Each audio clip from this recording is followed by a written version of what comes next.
정부가 오늘 지원 기준을 발표했습니다. 모두가 만족할 수 있는 정책은 없지요. 모두가 어려울 때 가장 필요한 덕목은 아량, 배려 이런 거 아니겠습니까? 자, 일단 한번 기준을 살펴보겠습니다. 가구별로는 4인 기준 100만 원까지 현재 지원하기로 했고요. 일단은 지난달 건강보험료가 기준이 됩니다. 그 보험료 1인, 2인, 3인 합산 금액이 전체 소득 하위 70%에 해당하면 일단 지원금을 주는 걸로 돼 있고요.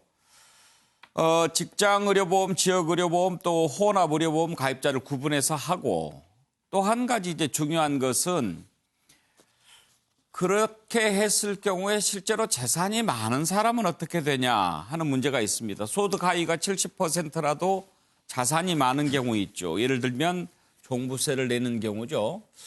그런 경우는 제외합니다. 그런데 그 기준은 다음 주에 발표하기로 했고요. 지급 단위 가구 기준 한번 살펴보겠습니다. 3월 29일 기준 세대별 주민등록표에 등재돼 있는 사람이어야 합니다. 그리고 건강보험 가입자하고 피부양자 주소지가 다를 경우에는 어떻게 되는가? 이 부분도 궁금하시죠? 보겠습니다. 주소가 달라도 경제공동체면은 동일 가구로 판단합니다. 자, 오늘 기준 발표 내용 한번 들어보시고 패널들과 얘기 나눠보겠습니다. 긴급재난지원금의 대상자는 본인 부담 건강보험료를 활용하며 구체적으로는 신청 가구원에 부과된 2020년 3월 기준 건강보험료를 모두 합산하여 소득 하위 70%에 해당하는 선정 기준 이하인 경우 지원 대상이 됩니다. 1인 가구는 약 8만 8천 원, 2인 가구 15만 원, 3인 가구 19만 5천 원, 4인 가구 23만 7천 원 이하면 지원 대상이 됩니다. 다만 소득 하위 70%에 해당되더라도 고액 자산가는 긴급재난지원금 대상자 선정에서 적용 제외를 검토합니다. 예, 정부 기준 발표 들어보셨는데요. 일단 긴급재난지원금 지급에 대해서 국민들의 65%는 잘한 일이다라는 평가를 내리고 있습니다. 잘못한 일이다라는 평가도 26% 나왔는데요. 긴급재난지원금, 지금 이제 이 부분의 논란은 크게 보면 두 가지입니다. 누구는 받고 누구는 안 받고 또 어떤 지역은 더 많이 받고 어떤 지역은 덜 받고 이게 과연 문제가 없을 것인가 하는 건데요. 한번 이 부분 짚어보죠. 차지원 교수. 네. 일단 오늘 발표한 네. 기준에 대해서 어떻게 평가하십니까? 저는 사실 이 시급성을 생각한다면 정부가 지금 그러니까 이 건강보험료를 기준으로 한 부분들은 상당히 그러니까 일종의 차선의 선택이 아니었을까 하는 생각이 듭니다.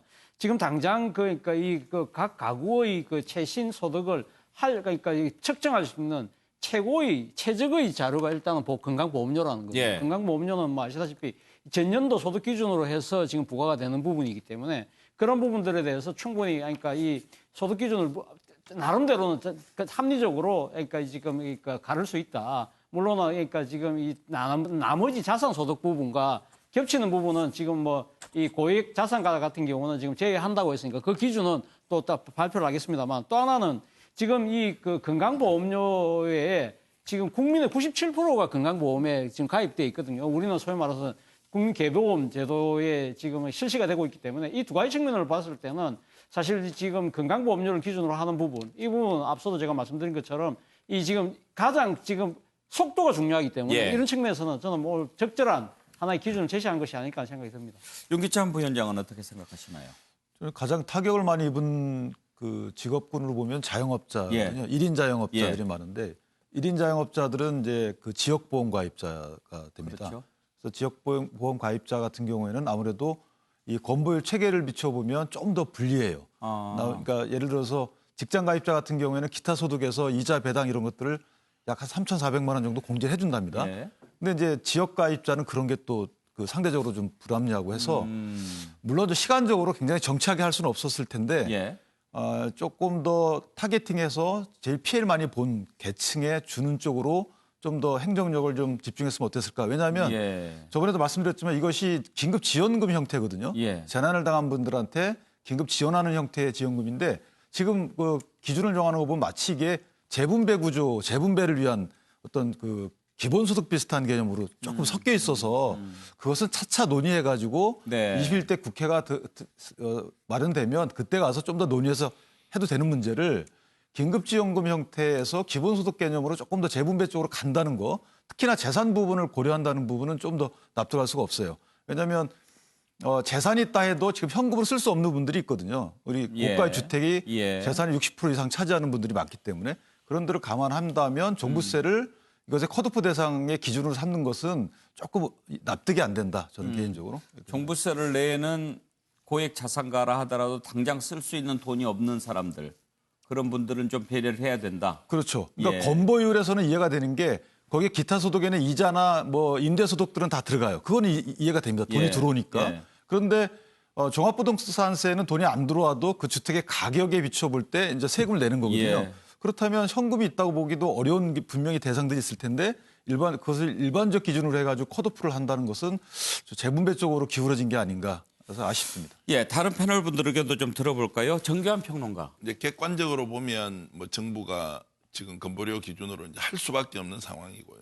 저는 이제 주관적으로 본다면 모든 사람을 만족할 만한 정책은 나올 수 없지만 실제로 지금 코로나19 사태 이후에 직접적인 타격을 받고 있는 사람이 있고 예.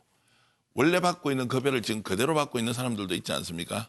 당장 뭐 정규직으로 대기업에 종사한다든지 뭐 은행에 계신다거나 공직에 있거나 교사로 있거나 이런 분들은 실제로 평소에 자기 자산이나 건보료 기준과 관계없이 안정적으로 이제 받고 있는데 이런 분보다는 실제로 타격이 큰 사람한테 주는 것이 이제 예. 가장 예. 좋은데 그것은 현실적으로 불가능하다. 이것은 인정할 수밖에 없다고 저는 생각하고요. 오히려 저는 이제 저 돈을 수령하기 위해서 국민들이 다 신청을 해야 되지 않습니까? 예. 여기에서 뭔가 묘미가 나올 수 있다. 예를 들어서 종부세 기준으로 컷오프하는 것도 방법이지만 실제로 지금 내가 안정적인 소득 기반을 가지고 있고 직접적 피해가 없으면 가능한 한 70% 이하에 들어간다 하더라도 신청을 좀 덜 하고 네. 그것이 실제로 필요한 사람들한테 돌아가도록 하는 좀 사회적 기부 또는 사회적 선행 이런 것들이 이루어져야 되지. 저는 그런 신청자들이 꽤 있을 것이라고 믿습니다. 예를 들어서 이제 마스크 같은 경우에 예. 이제 저희들도 마스크를 한 번도 산 적이 저는 없는데요. 예. 그런 것처럼 꼭 필요한 분들은 뭐 그렇게 해서 신청을 하지만 뭐 그렇지 않은 분들은 그래요. 이번 기회에 내가 내 돈을 내서 기부를 하기 어렵지만 예. 오히려 이런 기회에 내가 우리 사회를 위해서 예. 이번에는 양보를 하겠다. 이렇게 하면 그게 혹시 남는 재원을 그래요. 더 어려운 분들에게도 줄 수 있기 때문에 국가가 이것을 객관적으로 잘했느냐 안 했느냐 이런 것들을 판단하는 것보다는 신청인이 국민으로서 지금 현재 상황에서 어떻게 하는 게 좋은지를 한 번 더 생각해보는 그런 이제 계기로 삼았으면 예. 좋겠습니다. 일단 어려운 사람 돕는 것이 가장 중요하지만 긴급 지원 아닙니까? 최경철 의원 빨리 줘야 되니까 지금 일단 건강보험료 가지고 한 것 같습니다만. 열받는 사람들이 나올 수가 있습니다. 예. 왜냐하면 지역가입자 같은 경우는 재작년 소득을 갖고 합니다.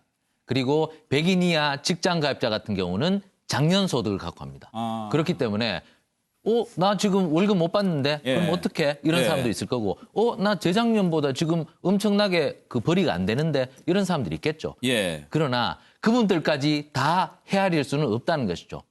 불가피성이 있다는 겁니다. 그러니까 그분들은 분노하시겠지만 이번만큼은 좀 배려해주는 분노에서 배려로 이런 마음이 있다면 이 제도가 지금 시급히 들어오는 것이라서 성공할 수 있지 않을까. 그러니까 정기한 평론가님 말씀하셨다시피 이렇게 되면 기부하는 분들도 생길 수가 있다. 예. 나는 포기하고. 그리고 이 와중에 그렇다면 나는 고액 자산가다. 그러면 더 불쌍한 사람, 형편이 어려운 사람 있을 수 있다. 그러면 사회적 기부운동도 들불같이 일어날 수 있다는 것이죠. 그러니까 이 부분에 대해서는 분노하지 말고 이번만큼은 좀 배려했으면 예. 하는 것이 예. 저의 바람입니다. 예. 윤기찬 위원님. 저는 개인적으로 이게 행정부에서 이렇게 하겠다는 거거든요. 이제 이렇게 지출하겠다는 거고 지출하려면 법적 근거가 있어야 돼요. 국회에서 통과가 되든가. 그래서 국회가 5월 달에 열리기는 사실상 쉽지는 않습니다. 5월 29일까지 임기지만 그렇죠.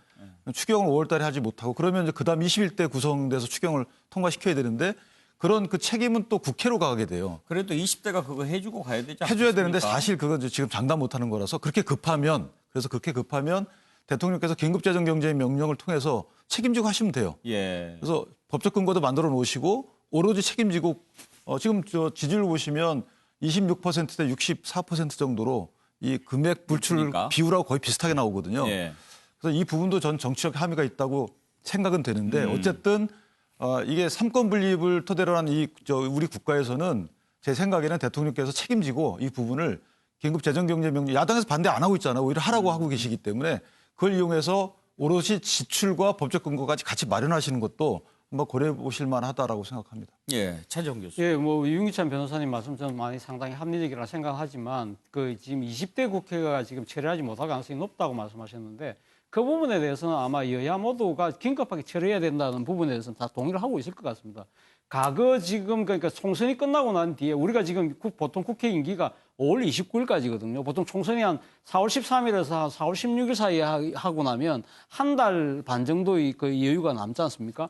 그 뒤에 상당히 주요한 법안들을 처리하는 경우가 많습니다. 예. 예를 들면 국회 선진화법 같은 경우도 예. 바로 총선이 끝나고 난 뒤에 잔여 임기, 그러니까 마지막 임기 기간 중에 처리했던 주요 법안 중에 하나거든요. 그렇다고 한다면 여야 모두가 지금 긴급 재난 지원금에 대해서는 상당히 다 이 원칙적으로 동의를 하고 있기 때문에 아마 제 생각에는 그러니까 총선이 끝나는 대로 예. 바로 4월 중으로 임시국회가 열려서 빨리 처리해야 하는 것이 맞고 또 그렇게 할 거라고 저는 기대를 하고 있습니다.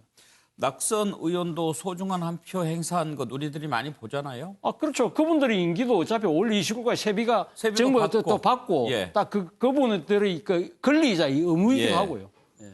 그런데 5월 중에 지급은 가능할까요? 추경 안 하더라도? 그러니까 지금 그러니까 바로 지금 명령으로? 아니에요. 그 지금 정부가 하려는 것이 지금 그 추가 경정 예산안을 편성한다는 거 아닙니까? 예. 그러니까 추가를 하는 것이 아니라 이번에는 경정을 한다는 거죠. 예. 지금 지난해 연말에 통과되었던 올해 예산 중에서 지금 그 기획재정부 장관의 이야기를 들어보면 거기서 한 분류불급한 부분을 조정할 수 있는 게 한 9조 정도 된다. 이 재원 갖고 충분히 지금 4인 가구 100만 원 지금 줄 수 있다는 것이 정부 입장이기 때문에 예. 이번에 추가적으로 재원을 따로 안 만들고 기존의 지금 통과된 그 예산을 조정해서 충분히 할 수 있다는 게 정부 입장인 것 같습니다. 예. 지자체는 가능합니다. 그러니까 지금 80대 20% 매칭 사업이거든요. 네. 이게 지자체는 재난관리기금을 이미 이제 재난안전법이 개정이 돼서 사용할 수가 있게 해놨어요. 그래서 지자체에서 매칭할 수 있는 돈은 지불이 가능해요. 예. 근데 중앙정부에서 80%풀 수 있는 것은 이제 국회 추경 예산안이 통과가 돼야 되는 거죠. 지자체 분담률 아무래도 이 부분 협의가 좀 필요할 텐데요. 관련 녹취를 잠깐 들어볼까요? 자치단체도 물론 재정이 넉넉한 것은 아니기 때문에 여러 어려움이 있습니다만 정부 이 긴급재난지원금 지급에 대한 자치단체에서는 같은 생각을 하고 있기 때문에 이 문제는 자치단체와 협의해서 해결을 해 나갈 수 있으리라고 생각을 합니다. 다만 저희가 자치단체에서 지금 추진하고 있는 긴급재난지원금보다 대부분의 경우에 정부의 긴급재난지원금이 더 범위도 넓고 금액도 크기 때문에 자치단체에서 이와 관련된 비용을 부담해서 범위를 넓히는 것은 쉽지는 않지만 그래도 불가능하지는 않다 이렇게 생각을 하고 자치단체와 계속 협의를 해나가도록 그렇게 하겠습니다. 예, 정견평론가 이제 지자체별로 또 저기 하는데 중복 지급 그다음에 또 형평성 논란 이런 부분들도 조금 신경 쓰입니다. 그러니까 긴급하게 움직여서 좀 안을 만들어야 할 것 같습니다. 뭐 지방 재정 여건이 좋은 데는 많이 주고 그렇지 않은 데 덜 주고 하는 것보다는 지금 피해가 심각한 지역에는 좀 더 많이 가도록 하는 방향, 그리고 그렇지 않은 지역은 상대적으로 좀 덜 가더라도 되도록 해야 하는데, 혹시라도 저는 그 17개 광역자치단체 또는 220여 개의 이제 지방자치단체 간에 마치 경쟁적으로 돈을 더 많이 주기 위해서 오히려 상대적 박탈감을 만들 수도 있기 때문에 이런 부분에 대해서는 각 단체장들이 이런 상황을 어떻게 관리하는 것이 맞고, 또 행안부는 이것을 어떻게 조정해서 신속하게 집행되고 할 것인지, 이제 그런 측면을 본다면 좀 더 속도전을 내서 논의를 좀 더 깊이 할 필요가 있다, 이런 말씀을 드리겠습니다. 예. 정부 긴급 재난 지원금 살펴봤는데요. 정말 모두가 만족할 수 있는 정책은 없습니다. 이럴 때일수록 어려운 사람 먼저 하는 배려 가장 필요합니다.